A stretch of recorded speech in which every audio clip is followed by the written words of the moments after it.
Hello, hello, sziasztok! Nézzük meg, mit csinálta mostanában az EuroUSD. Vágjunk is bele. Kezdjük a napossal. Szokásos, napos, itt a swing bosszunk, ugye trend change, az internálunk az. Ugye azt várjuk, hogy ez az internál struktúra jöjjön föl, mitigáljon valami supply zónát, és haladjunk lefele.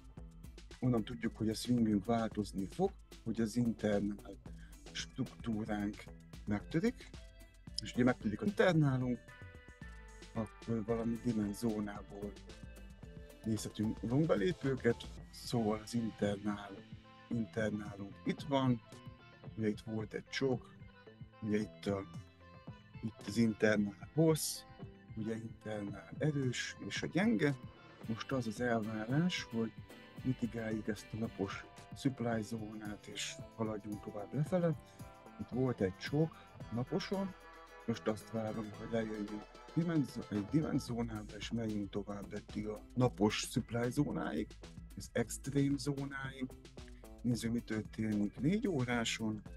4 óráson itt van a bosszunk, itt a trend change, tehát az erős és a gyenge.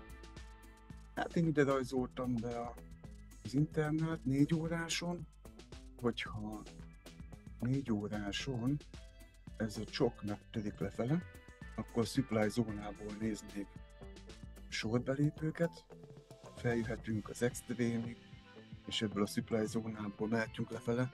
Meglátjuk. 1 óráson nekem itt van a swing bosszom, az erős és a gyenge.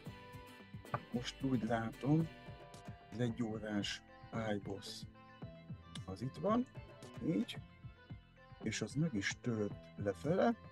1 órás iBoss, ez pedig az 1 órás week. Tehát itt az az elvárás, hogy ez már nem jó, sőt ez az 1 órás csok, ez itt van, ennek a csoknak kell törnie. Ugye itt van az 1 órás internál, lejöttünk, valamennyi visszajövünk, és haladunk tovább lefele. Ha minden igaz, ez majd kiderül, várjuk, hogy mit fog csinálni. Hát, itt van egy 1 órás supply, nagyjából én ezt a 2 zónát nézném, de itt a teteje is likviditás gyanús, tehát ez itt így, nagyon kis likviditás gyanús tényleg, meglátjuk, hogy mit fog csinálni. Köszi, hogy megnézted ezt a videót, szép napot, szia!